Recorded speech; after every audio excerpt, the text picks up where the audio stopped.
हे श्रोताओं, जब हम जीवन की दौड़ में भागते हैं तो अक्सर हम यह भूल जाते हैं कि असली संघर्ष बाहर नहीं, भीतर चल रहा है। मन कभी स्थिर नहीं रहता। कभी इच्छा, कभी भय, कभी क्रोध, कभी तुलना, यही सब हमारे निर्णयों को प्रभावित करते हैं। भगवद गीता में भगवान श्री कृष्ण कहते हैं, उद्धरेदात्मनात्मानं, मनुष्य स्वयं अपने मन से ही ऊपर उठ सकता है और स्वयं ही अपने मन से गिर भी सकता है। एक मन क्यों अशुद्ध होता है? मन तब अशुद्ध होता है जब उसमें स्वार्थ, ईर्ष्या और फल की अत्यधिक चिंता भर जाती है। जब हम हर कार्य इस सोच से करते हैं कि मुझे क्या मिलेगा, तब हमारा कर्म बंधन बन जाता है।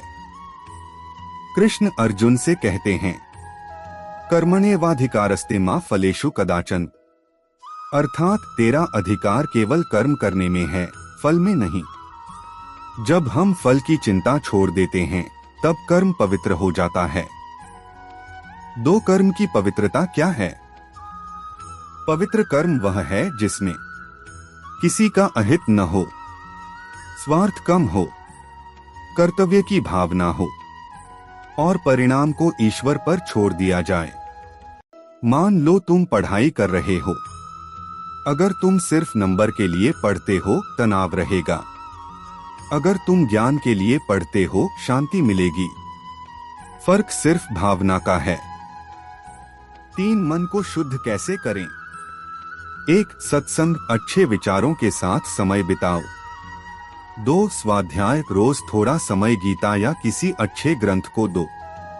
3 संयम, इंद्रियों को अनुशासन में रखो। 4 सेवा, बिना स्वार्थ किसी की मदद करो। जब मन सेवा में लगता है तब वह हल्का हो जाता है। 4 असली शांति कहाँ है? शांति बाहर की परिस्थितियों से नहीं आती। कभी पैसा होगा तो भी चिंता रहेगी, कभी सफलता होगी तो भी तुलना रहेगी। शांति तब आती है जब मन कहता है, मैं अपना कर्तव्य कर रहा हूँ, बाकी सब ईश्वर पर छोड़ता हूँ। 5 जीवन का रहस्य। जीवन का रहस्य यह नहीं कि सब कुछ हमारे अनुसार हो। जीवन का रहस्य यह है कि हम हर परिस्थिति में संतुलित रहें। गीता में इसे समत्व योग कहा गया है। सुख में अहंकार नहीं, दुख में निराशा नहीं। अंतिम संदेश, अगर तुम मन को जीत लेते हो तो संसार तुम्हें हरा नहीं सकता। अगर मन हार गया तो कोई बाहरी जीत काम नहीं आएगी। इसलिए आज से एक संकल्प लो, मैं हर कार्य पूरे मन से करूंगा, फल की चिंता छोड़ दूंगा और अपने मन को स्वच्छ रखने का प्रयास करूंगा। गीता केवल युद्ध भूमि की शिक्षा नहीं है, यह जीवन के हर संघर्ष की दिशा है। जब अर्जुन भ्रमित थे तब भगवान श्री कृष्ण ने उन्हें केवल युद्ध नहीं बल्कि आत्मबोध सिखाया। 6 मन, मित्र भी शत्रु भी। गीता कहती है, बंधुरात्मात्मनस्तस्य येनात्मैवात्मना जितः। जिसने मन को जीत लिया, मन उसका मित्र बन जाता है और जिसने मन को नहीं जीता, वही मन उसका सबसे बड़ा शत्रु बन जाता है। मन हमें क्या क्या नहीं दिखाता? दूसरों की सफलता देखकर तुलना, छोटी बातों पर क्रोध, भविष्य की अनावश्यक चिंता, अतीत की गलतियों का पछतावा। पर जो व्यक्ति सजग हो जाता है वह मन का मालिक बन जाता है। 7 इच्छा और शांति का संबंध।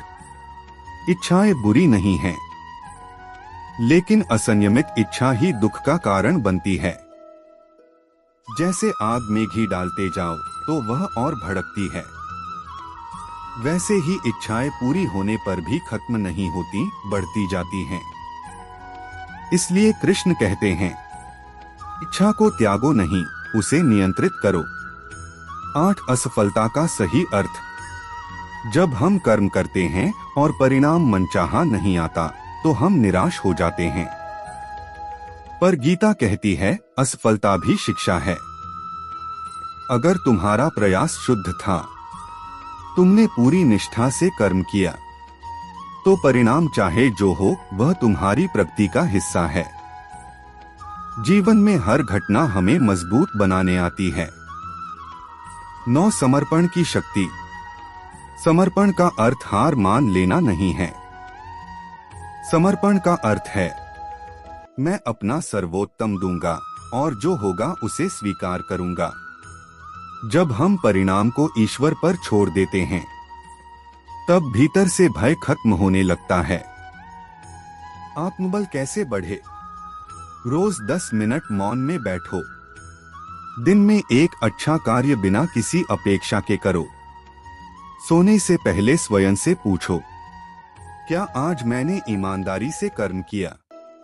धीरे धीरे मन हल्का होगा, निर्णय स्पष्ट होंगे और आत्मविश्वास बढ़ेगा। स्थिर बुद्धि का लक्षण। गीता में स्थिर बुद्धि वाले व्यक्ति के लक्षण बताए गए हैं। प्रशंसा में गर्व नहीं, आलोचना में क्रोध नहीं, लाभ में उत्साह का अतिरेक नहीं, हानि में निराशा नहीं। ऐसा व्यक्ति बाहरी परिस्थितियों से नहीं हिलता।